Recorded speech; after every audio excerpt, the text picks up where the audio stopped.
everyone, welcome back to the channel. Today I'll be checking out the 22 times Mike Tyson delivered first round knockouts. Okay, that is going to be crazy. I've always been a very, very big fan of Mike Tyson since I was a boy. He was in his prime when I was like, a child. During that period in Nigeria, we used to know Michael Jackson, Michael Jordan, and Mike Tyson. The three Mikes. That's all we knew during that period, at least for me and most people that I knew. So this should be fun. Let's get right to it. The most dangerous man to ever enter the ring, Mike Tyson is arguably the most well-known boxer alive. Kennedy is a boxer but gets knocked down with a first left hook. He was the perfect combination of strength, explosive power, speed and viciousness in the ring.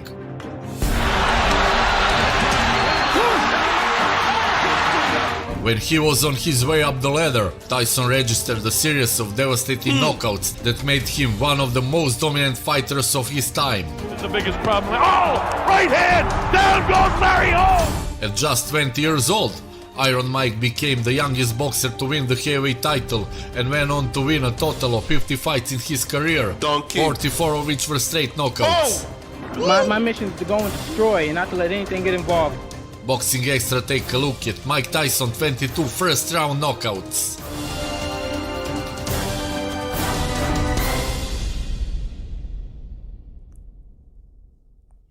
Man, crazy. Tyson reached his peak during the 80s, dominated the second half of the decade like few boxers before him. His pro debut came on March 6, 1985, when he knocked out Hector Mercedes in the first round. Michael Johnson out of Florida with 12 wins and 5 losses, 8 by knockouts, is going to fight a very tough young man. Tyson's strength, quick fists and his notable defensive abilities intimidated his opponents. 23-pound weight advantage, and he put it all there. Tyson's ninth fight was against Donnie Long and was expected to be the first legitimate competition Tyson had faced as a professional. I'm in good shape. I feel sharp. And one of the most crazy thing about Tyson is that the people that he fought against were taller than him. The guy was just 5'10". 5'10". I'm actually taller than him, which is funny. And this guy was fighting heavyweights. Most people of his height used to fight, like Mayweather, welterweight and all that stuff. They don't fight heavyweights. But Tyson, at his height, fought heavyweight. That is part of the thing that really makes Tyson very, very special. Because people of his height do not fight heavyweights. They just don't. They just don't. I feel like an outbox Tyson. 19 years of age. Long is 27. Oh, wow. Well, Tyson floored Long 3 times in 88 seconds. My shots are so accurate and so precise, but when they land, they're so precise, I can't help it who you are. You have to go down. Wow. In his first year as a pro, Mike Tyson had knocked out all 15 of his opponents, 11 in the first round. That's crazy.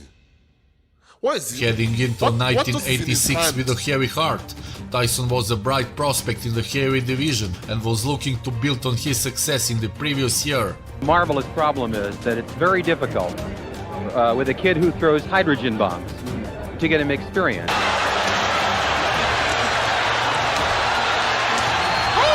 Nobody can take his punches.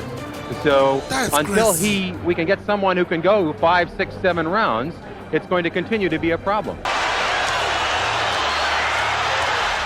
Tyson fought once a month, sometimes more, and won almost always by knockout. Uppercut to the body by Tyson again! With Tyson now ranked at number 2 on the WBC heavyweight rankings, his next opponent became Maurice Fraser, son of former heavyweight champion Joe Fraser.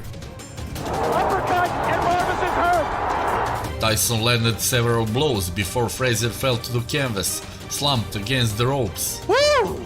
The fight would last only 30 seconds, becoming the quickest victory of Tyson's professional career. And I was confident. I came out, I knew the fight. I felt the deep in my heart. I was going to stop him in the first round. Look, and now look, boom, come on, boom, again. I'm going to hit him one more time. I like to hit him. On November 22nd, 1986, Tyson was given his first title fight against Trevor Berbick for the WBC Heavyweight Championship. It's over. That's all. And we have a new era in boxing. Tyson knocked out Berbick in the second round, and at the age of 20 years and 4 months, became the youngest heavyweight champion in history. What are your ambitions from here on out? To unify the title. In March of '86, Tyson earning the WBA title over Bone Crusher Smith, and then beat Tony Tucker for... He's shorter than all his opponents. All his opponents probably have longer reaches than him. But is he able to... I mean, this guy was... I know some people try to bring up the fact that Tyson fought people that were not that great. Fine.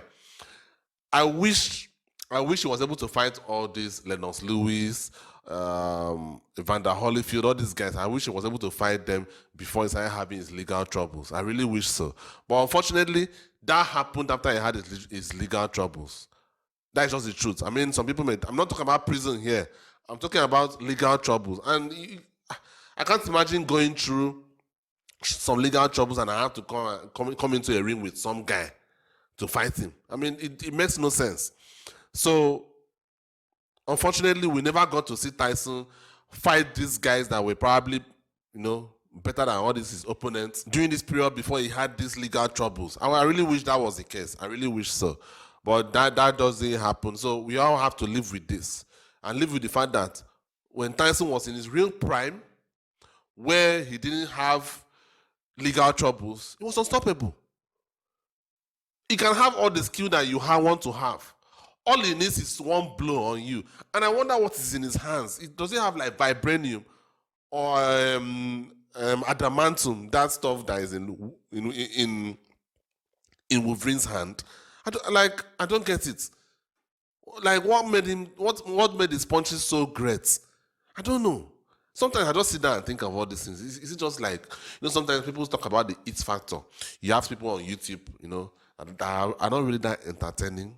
They're not really that great at what they are doing, but they have views.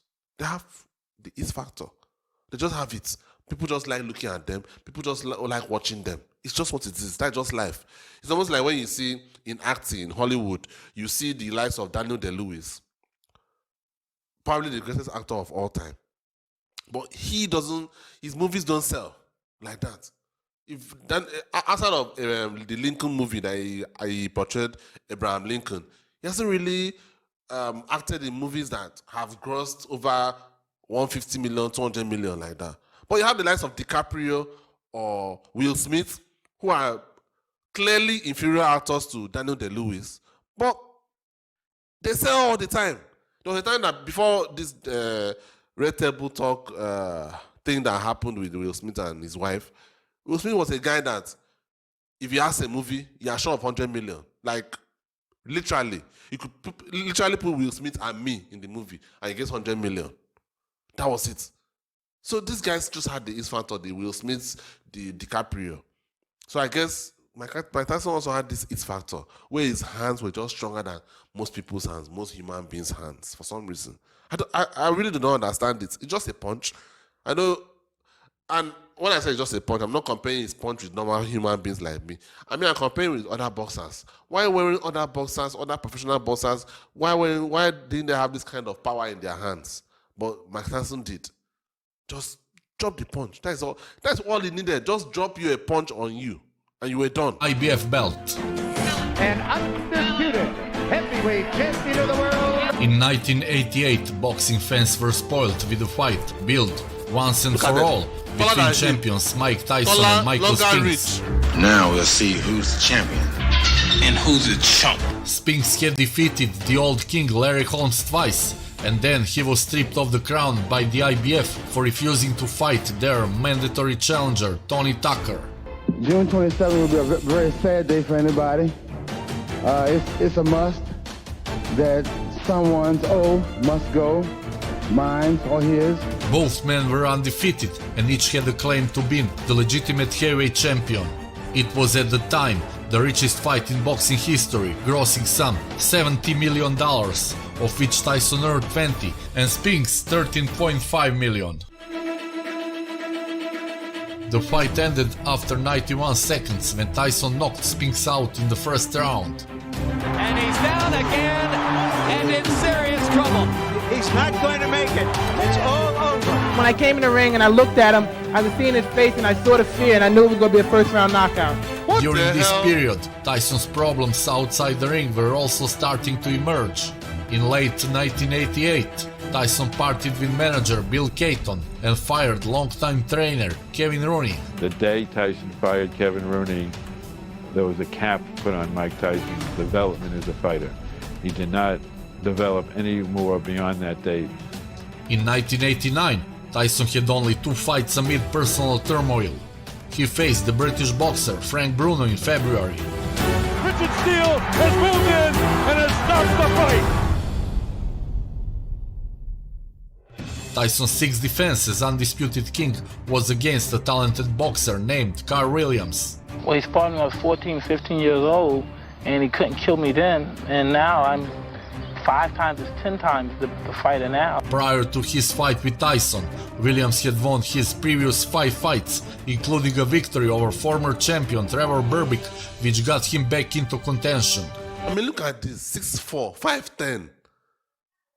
But to look at this thing now, okay.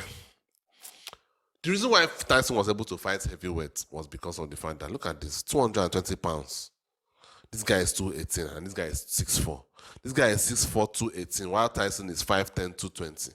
That's the reason why Tyson was able to fight heavyweight. Because for some reason, at his height, he had the weight. And even if he wasn't fat, that means all the weight that he had was muscle.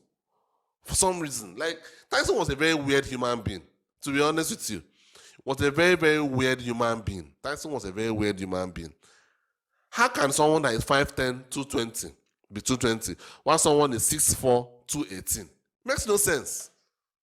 Like, where is all this weight? Where is it stored? Where is all this weight being stored with Tyson? Is he in his ass? His legs? I think it's in his legs, because he has thick legs, from what I've seen. But because I don't understand it. How is it 220? This was how he was able to fight heavyweight. This guy was scary. This guy was something else. Tyson's big moment tonight came down to a single perfectly timed left hook. Though Williams was able to get back on his feet and was seemingly ready to continue the fight, referee Randy Newman controversially stopped the fight and awarded Tyson the victory by technical knockout. Officially, it was the 5th fastest knockout in the history of the heavyweight championship. In a fight on February 11th, 1990, Tyson lost the undisputed championship to Douglas in Tokyo. Get in the shot that will finish things in. Oh, the uppercut. What an uppercut by Douglas, and down goes Tyson. Hey Mike, what happened in Tokyo? Well, it's a bad situation at the time, but I'll be okay. Buster Douglas fought a great fight, and I'll be champion again within 6 months. After the loss, Tyson recovered with the first round knockouts in his next 2 fights. Now the Olympic heavyweight gold medalist prepares to enter the ring. His first opponent was 1984 Olympic gold medalist Henry Tillman, who had twice defeated Tyson as an amateur. Right to the face of Tillman. Tyson easily defeated Tillman, knocking him out at 247 in the first round. Wow! He's allowing Mike Tyson to trap him to the corner. Surprise! Tyson's next fight in his comeback was against Alex Stewart, an up-and-coming prospect with all 26 of his wins as a professional coming by way of knockout. And this is what I've dreamt about, being in a major fight where the opponent is just as good. Tyson looked awesome in crushing an apparently terrified Stewart, knocking his rival down inside the bout's opening 10 seconds. Tyson lands a right and another. Tyson had Stewart down 3 times and it was all over after 2 minutes and 27 seconds of the very first round. Something or else it's just a question of a few seconds. That'll do it. They're forgetting that the 3 knockdown rule is in effect. This fight is over. Tyson was arrested in July 1991 for the rape of 18-year-old Desiree Washington and sentenced to 6 years in prison along with 4 years of probation. I'm innocent. How you doing, Charlie? After being paroled from prison in 1995, Tyson easily won his comeback bouts against Peter McNeely and Buster Matthews Jr. Swing around on your opponent's side and then crack. Oh, he got a right uppercut. Another right uppercut. And down goes Mathis. Tyson regained one belt by winning the WBC title against Frank Bruno in March 1996. Tyson is champion again. Having WBC belt in his possession, he wanted to unify again, and that is why he decided.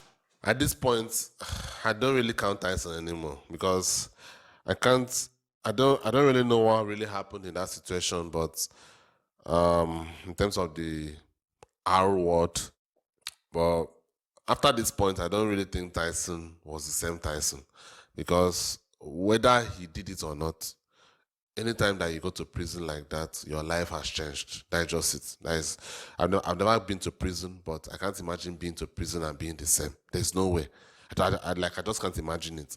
So after this point, this is why I really wish Tyson didn't have any outside problems, so that if he actually fought the likes of Lennox Lewis or Evander Holyfield, two guys that kind of humiliated him, I wish he fought those guys in his real prime. I would have liked to see it. I would have really, really loved to see those particular fights, but unfortunately it didn't happen. To fight against the WBA champion Bruce Seldon. Have you seen someone with a jab like Seldon's? Have you ever seen me fight before? Known as the Atlantic City Express, Seldon surprisingly stopped Tony Tucker to win the vacant WBA. I mean, look at this. The last fight he fought, he was 24. Now he's 30. I mean, it's just not right. Seriously.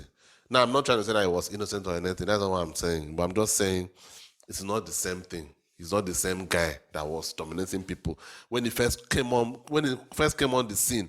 He's not the same guy whatsoever. It's totally different, not the same guy. Till in April 1995.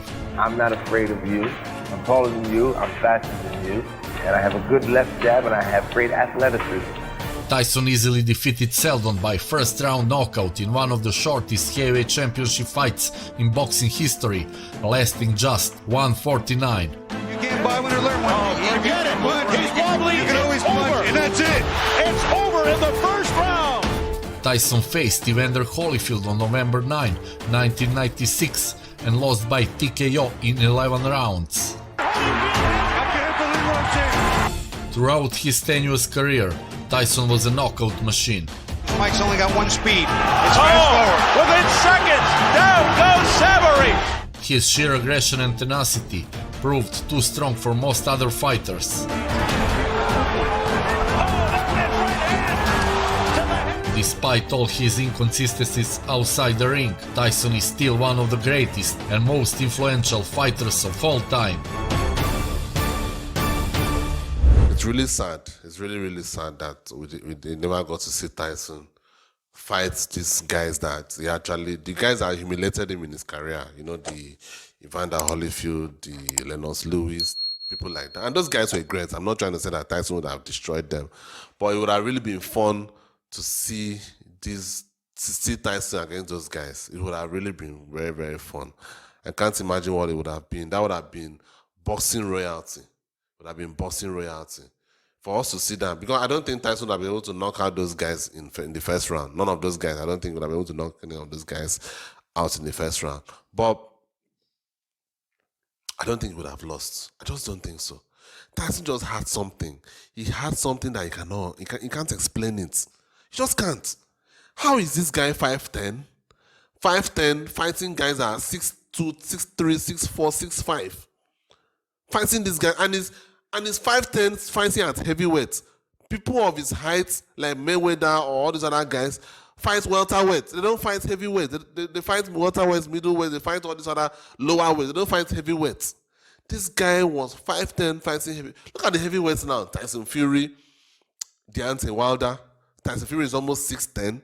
You have Deontay Wilder like 6'7". These are heavyweights. Imagine Tyson.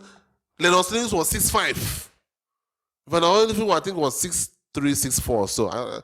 So the point I'm trying to make is that this guy was 5'10", fighting guys that he shouldn't be fighting. Normally, if you are a guy that is 5'10" and some guy that is 6'4" is trying to bully you, at the end of the day, obviously you're a man, you have to try and defend yourself. But most people look at it like this guy is just trying to oppress you. because you are not the same height, you are not the same weight. But this guy was doing this. This guy was just special. He was special. And that's why sometimes when I see people talking about the fact that Tyson fought people that were not good and all that, I think it's insulting. Because at the end of the day, when he was in his real prime, without any of those legal issues, he was crazy. He didn't even get to last until the second round. That was what Tyson would give you. So I really wish we got to see that, but unfortunately, we can't have good things. We can't have nice things. Anyway, guys, I hope you enjoyed the reaction. Thank you for watching. Subscribe to the channel if you are new. And hit the like button to get the video out to more people. I really appreciate it. I'll see you on the next one. Peace.